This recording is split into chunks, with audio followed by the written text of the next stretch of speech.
I was born in the island of Jamaica, and then I, came with my mom to Toronto, Canada. Grew up in Toronto with my mom and dad and my sister, and tech has always been in my blood. But before I was able to, begin my degree in software engineering, computer science, I was on the hip of my mom going to different homes that she was cleaning. She was the first entrepreneur that I ever knew. She had a maid service, cleaning the homes of professionals, doctors, lawyers, dentists, judges, etc. And I was following her every move and learning from her. And sometimes I'm like, why am I going again? Like, but when I look back on it, I'm like, that's what gave me all my grit, my hustle, my determination, how to deal with people, how to understand relationships, build relationships, mend relationships, like how to just deal with people, which I think is the most important asset as a founder, because being a founder it's a people business, it's a person business. And so me watching my mom's every move, gave me that sort of understanding of what it takes, to run your own business. And then when I got to university, after high school, she put us through high school, private high school, De La Salle, downtown Toronto. And then, went to University of Western and then completed my degree of computer science at York. And,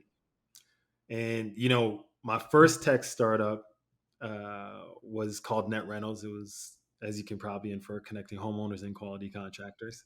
And you know, um, a lot of learnings then. I was the first time CEO, making mistakes along the way. Had a co-founder that, didn't have the risk appetite for tech startups. So you learned about that. And then uh, that was like, what is it, 2010 to 2012. And that ended up, fizzling out. Again, spending money on marketing where we didn't have product market fit and doing things like that, right? So, took my learnings from there, and then met one of my friends who was moving from her corporate gig into becoming an artist full time, and I was like, "You're doing what? And you're quitting what?"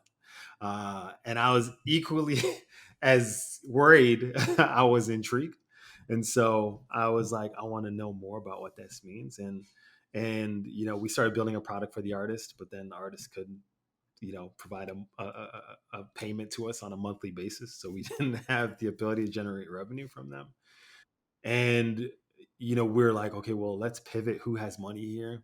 And realize that the collector has money. And so we're like, okay, well, where are these collectors? Oh, they're at art gallery openings and exhibitions, new shows.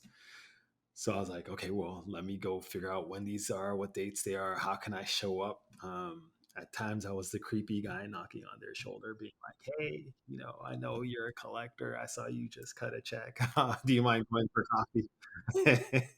And so, I was able to like do my initial, you know, potential client interviews and have conversations. And we built a product called Art Local, that was about, helping, people who had an interest in art, want to collect artwork, collectors, navigate the art world in, at that point it was New York and Toronto, because it was going back and forth between both cities. I wanted to create a better way for people to be able to engage and interact, because there's a lot of independence for these individuals who have found success outside of the art world. But when they come into the art world, it's all about deference, and they're deferring to the art dealer, right, who has all of the knowledge. And so what we did was, create a way for collectors to navigate their scene easily.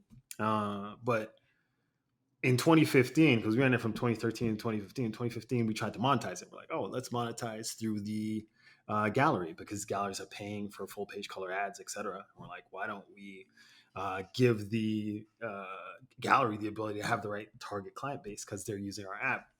Galleries looked at us very like bold faced, like, we really don't care about foot traffic, Sean.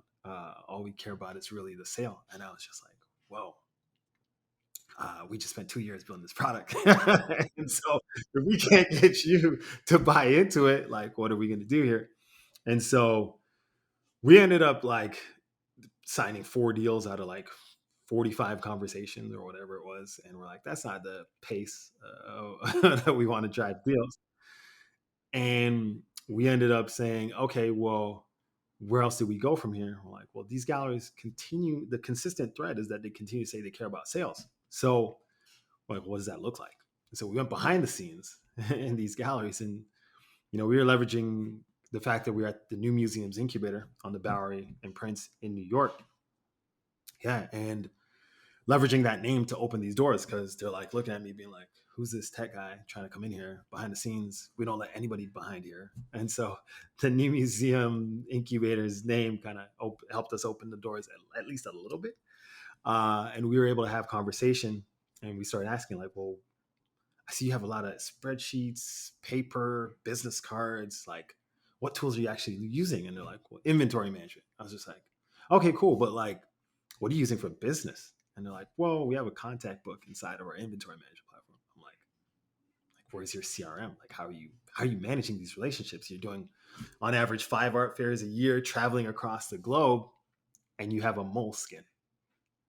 I was like, this to me was incredible.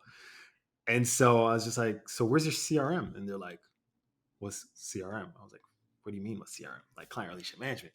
And so we ended up building after like several different conversations that went just like that. We ended up building the industry's first like pure CRM, you know. So that led us to over the course of the next couple of years, from 2016 to 2019, a few years, to really build a robust client relationship management tool specifically catered to the needs and workflows of this environment.